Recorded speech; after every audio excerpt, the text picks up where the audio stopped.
দ্বিতীয় শ্রেণীর প্রিয় শিক্ষার্থীরা, তোমাদের দ্বিতীয় অধ্যায়ের ৬৮ পৃষ্ঠার আরেকটি নতুন ভিডিও নিয়ে আসলাম। আর আজকের ভিডিওতে আমি দেখাবো ২, ৩, ৪ এই তিনটি প্রশ্নের খুব সহজ সমাধান।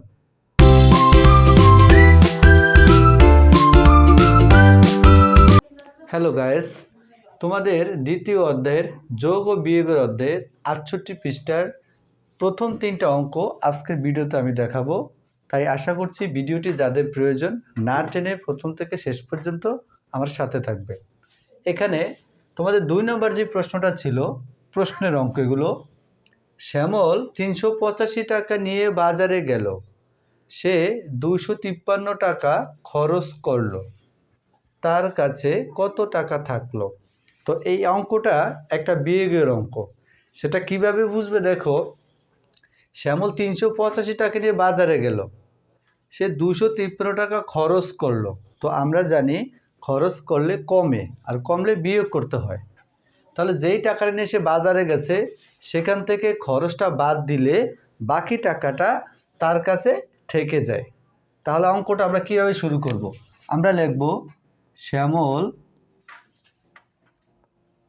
বাজারে নিয়ে গেল,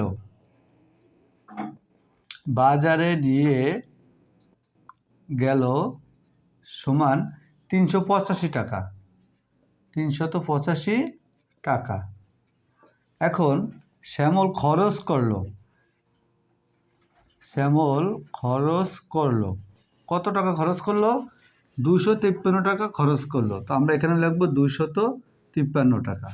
এখন দেখো, মোট যেই টাকা নিয়ে বাজারে গেছে সেই টাকা থেকে খরচটা বাদ দিয়ে দিলে বাকি টাকাটা তার কাছে থেকে যায়। তাহলে দাগের নিচে আমরা লিখব কি, প্রশ্নের শেষে যেই কথাটা চাওয়া হয়েছে, তার কাছে কত টাকা থাকলো। তো আমরা লিখব সুতরাং তার কাছে থাকলো। এখন আমরা বিয়োগ করব। বিয়োগ করলে কত থাকে দেখো, ৩ আছে ৫-এর সমান ২, ৫ আছে ৮-এর সমান ৩, আর ২ আছে ৩-এর সমান ১, তার মানে ১৩২ টাকা। তো এটাই হচ্ছে আমাদের এই ২ নম্বর প্রশ্নের উত্তর। তো এখানে তোমরা লিখে দেবে উত্তর ১৩২ টাকা।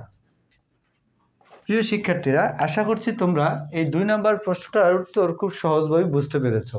এরপর যদি আমরা ৩ নম্বর প্রশ্নটা খেয়াল করি, ৩ নম্বর প্রশ্নে কি বলা যায়, আগে প্রশ্নটা ভালোভাবে তোমরা পড়বে, প্রশ্নটা বুঝে অঙ্কটা কোথা থেকে শুরু করতে হবে সেটা কিন্তু তোমাকে বের করতে হবে। ক্রিকেট খেলায় বাংলাদেশ দল ৩৫৮ রান করেছে এবং শ্রীলঙ্কা দল ৩১২ রান করেছে। আবার একটু খেয়াল করে দেখো, ক্রিকেট খেলায় বাংলাদেশ দল ৩৫৮ রান করেছে এবং শ্রীলঙ্কা দল ৩১২ রান করেছে। কোন দল বেশি রান করেছে এবং কত রান বেশি করেছে? তো এই প্রশ্নটার ভিতরে আমাদেরকে ২টা উত্তর বের করতে হবে। সেটা কি? আমাকে প্রথম বলা হয়েছে কোন দল বেশি রান করেছে এবং কত বেশি করেছে। তো অঙ্কটা শুরু করার আগেই আমাদেরকে প্রথম অংশের উত্তর বের করতে হবে যে কোন দল বেশি রান করেছে। একটু খেয়াল করে দেখো, বাংলাদেশ করেছে ৩৫৮ আর শ্রীলঙ্কা করেছে ৩১২। তাহলে বেশি কোনটা, ৩৫৮ নাকি ৩১২? অবশ্যই ৩৫৮ বড় আর ৩৫৮ ছোট, ৩১২ ছোট। তার মানে বাংলাদেশ দল বেশি করেছে। আমরা এই সিদ্ধান্ত পেলাম যে বাংলাদেশ দল বেশি রান করেছে। এরপর কত রান বেশি করেছে, এখন আমাদেরকে বের করতে হবে কত বেশি করেছে। তো আমরা জানি যদি কোনো প্রশ্নের মধ্যে কম বেশি থাকে তাহলে ওই অঙ্কটা বিয়োগ করতে হয়। তাহলে অঙ্কটা আমরা কীভাবে শুরু করব দেখো, আমরা লিখব বাংলাদেশ দল করেছে, কত রান করেছে? ৩৫৮ রান। এরপর লিখব শ্রীলঙ্কা, শ্রীলঙ্কা দল করেছে কত? ৩১২ রান, ৩১২ রান। এখন এই যে আমরা দাগটা দিলাম, দাগের নিচে আমরা কি লিখবো দেখো, কোন দল বেশি করেছে। তো বাংলাদেশ তো বেশি করেছে, সেটা আমরা তো পেলাম। কত বেশি করেছে সেটা বের করবে কি করে? বিয়োগ করে। তাহলে দেখো এখন আমরা বিয়োগ করব এবং দাগের নিচে কোন কথাটা লিখব, যে কোন দল বেশি করেছে। তো আমরা লিখব সুতরাং বাংলাদেশ দল বেশি করেছে, বাংলাদেশ দল বেশি করেছে, বেশি করেছে। এখন আমরা বিয়োগ করে দেখব যে কত বেশি করেছে। তা 2-এর পর থেকে 8 পর্যন্ত গুণলে হয় 6, 2 আছে 8 সমান 6, হাতে কিছু নেই, 1 আছে 5 সমান 4, হাতে কিছু নেই, আর 3 থেকে 3 গেলে 0, 0 সংখ্যার আগে দেওয়া লাগে না। তার মানে কত বেশি করেছে? 46 রান বেশি করেছে। দেখো আমাদের উত্তরটা হয়ে গেল, বাংলাদেশ দল বেশি করেছে 46 রান। আমাকে প্রশ্ন চাওয়া হয়েছে কোন দল বেশি করেছে, তাহলে লিখবো বাংলাদেশ দল বেশি করেছে। কত বেশি করেছে? 46 রান বেশি করেছে। আর এটাই হচ্ছে কিন্তু আমাদের উত্তর। তো আমরা এখানে উত্তর লিখে দিব। আমি দেখো এখানে পাশে লিখলাম উত্তরটা, উত্তর 46 রান। প্রিয় শিক্ষার্থীরা, আশা করছি তোমরা খুব সহজেই 3 নম্বর প্রশ্নটা বুঝতে পেরেছো। এরপর যদি আমরা 4 নম্বর প্রশ্নটা পড়ি। 4 নম্বর প্রশ্নে কি বলা হয়েছে দেখো, একটি বিদ্যালয়ে 542 জন শিক্ষার্থী আছে। এই যে শিক্ষার্থী, এই শিক্ষার্থী বলতে ছাত্রও আছে, ছাত্রীও আছে।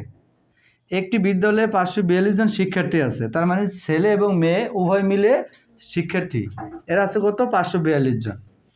ছাত্রের সংখ্যা 290। ওই বিদ্যালয়ে ছাত্রের সংখ্যা কত? মোট শিক্ষার্থী আছে 542 জন, এদের মধ্যে ছাত্রী হচ্ছে 290 জন। তাহলে 290 জন যদি ছাত্রী হয় তাহলে ছাত্র কত? তাহলে ছাত্রটা কত সেটাই আমাদেরকে বের করতে হবে। আচ্ছা তাহলে দেখো তো, এই যে মোট শিক্ষার্থী আছে কত? 542 জন। তাহলে মোট শিক্ষার্থীকে থেকে যদি আমি ছাত্রী বাদ দিয়ে দিই তাহলে তো আমাদের ছাত্রের সংখ্যা পাওয়া যায়। তো আমরা অঙ্কটা কীভাবে সাজাবো? আমরা লিখব, বিদ্যালয়ে মোট শিক্ষার্থী আছে